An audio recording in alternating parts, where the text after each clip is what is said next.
decision problems here. So here we have taken Markov decision problem. This is the example we have taken that the agent has to start from this location. It has to terminate either at +1 or -1, yes or no? So the performance of the agent, how do we measure the performance of the agent here? The performance of the agent was measured by some of the rewards for the states it is visited. What is that we are doing? For example, agent is visiting different states to reaching this terminal state. Yes or no? What is the reward of this? Plus this, plus this, plus this, plus this, plus this. Okay. So that gives you what? The total reward, okay, of the agent to reach the terminal state. Okay. What is that we are doing? We are just adding what is the reward of each and every state that the agent is visiting. Okay. We are just adding the reward of each and every state that the agent is visiting. See this figure, students? Okay. Like this, these are the states the agent is visiting to reach +1. What is that we do? We just add the reward of each and every state the agent is visiting to reach the terminal state. Okay. So like that we will be finding the what is the performance of agent. Okay. So this choice of performance measure, this method of finding the performance is not arbitrary, and it is not only one possibility. So there is not only, it is not only one possibility. We have different other ways to find out the performance. Okay. So here in this particular section, we will be discussing what are the possible choices we have to find the performance measure. Okay. So how do we measure the performance here? We measure the performance by finding the utility of the environmental history. Okay. When optimal policy is executed at each and every step, what is that? Finally, the agent will be reaching the terminal state, yes or no? So whenever agent is moving from one state to other state, it is giving different environment histories. Okay. So we want to find out what is the utility of environmental history. So that gives us the what is the performance of the agent. Okay. So here, how do we denote this? We are denoting it by utility of environmental history, no, UH, utility of environmental history, UH of different states. What are the different states? That is S0, S1, so on, SN, or the different states. Okay. So before continuing here, we just discuss what is finite horizon, infinite horizon for decision making problems. Okay. What is finite horizon here is there are fixed number of time steps. Okay. After which there is no chance for the agent to reach the goal state. Okay. So only fixed number of time steps are given to the agent so that the agent has to reach the goal state in the given time slot. Okay. After given time slot, if agent is performing, after that time slot, if the agent is performing any action, that will not be considered. Okay. So that is called finite horizon. How do we denote finite horizon? That is environmental history for the state Sn plus k, where k value is greater than 0, is always equal to environmental history of Sn only. Because what are the time steps here we have considered?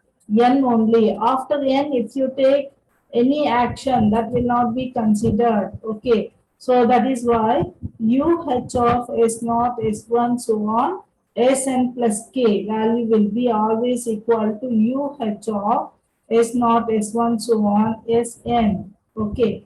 So where K value is greater than 0.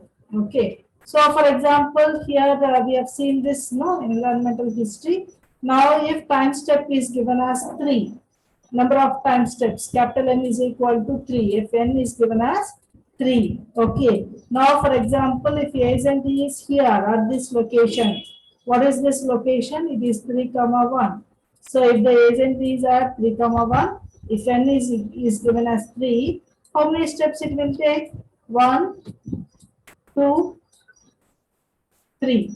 So finally it is taking 3 steps to reach the terminal state. But what direction it is taking?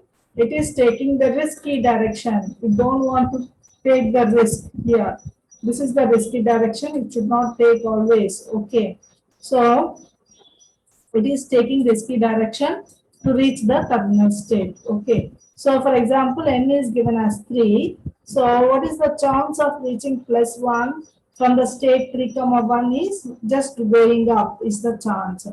For example, if n is equal to given as 100, if n is given as 100, then there is a plenty of time. So the agent, instead of taking this direction, what is that it will take? It will take the safest route. This is the safest route to reach the terminal state. Okay. It will be always taking the safest route to reach the terminal state. From this, what we can see, what we can say here is the depending on time, what are the actions the agent will take in a given state will change. Okay. If n is small, what happens? It takes the shortest path. If n is large, it takes the safest route to reach the terminal state. Yes or no?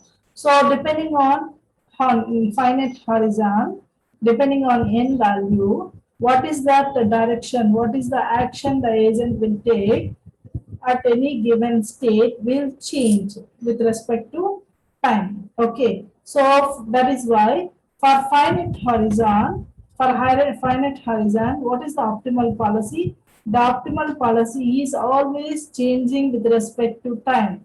Optimal policy is changing with respect to time. So that optimal policy is non-stationary. The optimal policy is non-stationary. Okay.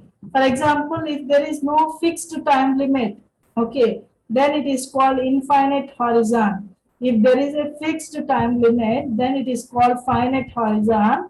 If there is no fixed time limit, then it is called infinite horizon. So, if there is no fixed time limit, then what is the reason to take different directions at any state? For example, the agent is here. The agent, if there is no fixed time, the agent will always take this direction to reach the +1. It will always take this direction to reach the +1 value. Okay. So the agent will take always the same direction to reach the terminal state. Okay. So it will take the same actions. The agent will be taking same actions at any particular state. Okay. So that is why the optimal policy for infinite horizon is stationary. It does not change with respect to time. Okay. So whereas for finite horizon, optimal policy is changing with respect to time. For infinite horizon, the optimal policy does not change with respect to time. Okay. So the policy for infinite horizon case therefore simpler than that of finite horizon, because infinite horizon, what is that? Always it has to take fixed actions only at any given state. Okay, that is why infinite optimal policy for infinite horizon will be always simpler than the finite horizon. In the finite horizon, depending on time, the action should change. Yes or no? That is why it will be a little bit complex compared to infinite horizon. Okay. So now to calculate the utility of state sequence, here we are using multi-attribute utility theory. This is the multi-attribute utility theory is used to calculate the utility of state sequence. In this multi-attribute utility theory, what is that? Each state Si will be viewed as attributes of the states sequence. How it is viewed? It is viewed as S0, S1, S2, so on, like this. It will be viewed like this. Okay, each state will be viewed as attribute of state sequence. Okay, so using this, we will be finding what is the utility value of state sequence. Okay. Now, to obtain the simple expression in terms of attribute, the agent will be always taking the preference between the state sequence. So here we have to assume that the agent will be always taking the preference between the state sequence or stationary. It does not change with respect to time. Agent will be taking the preferences. Whatever it is taking preferences does not change with respect to time. Those are stationary. Okay. So what is stationary preferences here is, for example, we have two sequences, students. What are the two state sequence? S0, S1, S2, so on. These are the first state sequence. The second state sequence is S0, S0 dash, S1 dash, S2 dash. For example, if agent is starting from the same state, S0 is equal to S0 dash. Okay, then the agent preference order will be in the same order. What is the order here? S1, S2, so on. Similarly, S1 dash, S2 dash, so on. Okay, so the agent preference will be in the same order. So this is the example of stationary. Okay, if you have two sequences, if both the sequences are starting at the same location, that is S0 is equal to S0 dash. Okay, then agent will be taking the preference in the same order how it is given in the states. Okay, that is S1, S2, so on. The same order it will be considered. That is called stationary. Okay, so under stationary, there are two ways to assign the utilities to the sequence, students. How do we assign the utilities to the sequence here is, the first one is additive rewards, the second one is discount rewards. These are the two ways we can assign the utilities. So in the additive rewards, the utility of state sequence is given like this. What is that we are doing? We are just adding the rewards for each and every state the agent is visiting. Say the agent is visiting S0, S1, S2, so on. So what is additive reward will be equal to R of S0 plus what is the reward at state S0 plus what is the reward at state S1 plus S2, like that. Okay. So like that we are finding the utility of state sequence, that is called additive rewards. Now what is discount reward here? The utilities will be obtained by using this equation, student. So here what is gamma? Gamma is a discount factor.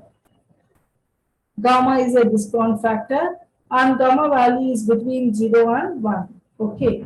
So here, for example, so if gamma value is equal to 0, then what is that we get? Whatever rewards we are getting will be insignificant. Okay, if the gamma value is 0, then whatever rewards we are getting is insignificant. Okay. If gamma value is equal to 1, what is that here? It is similar to discount reward will be similar to what? Additive reward. So additive reward is a special case of discount reward. Additive reward will be the special case of discount reward. Okay. Now here, if the terminal environment does not contain any terminal states, here we have discussed, no, there are two terminal states, +1 and -1. If the environment does not contain any terminal state, then the agent never reaches the terminal states. Okay. Then what is the reward here? The additive reward will be infinite. Okay. So it will be having infinite environmental histories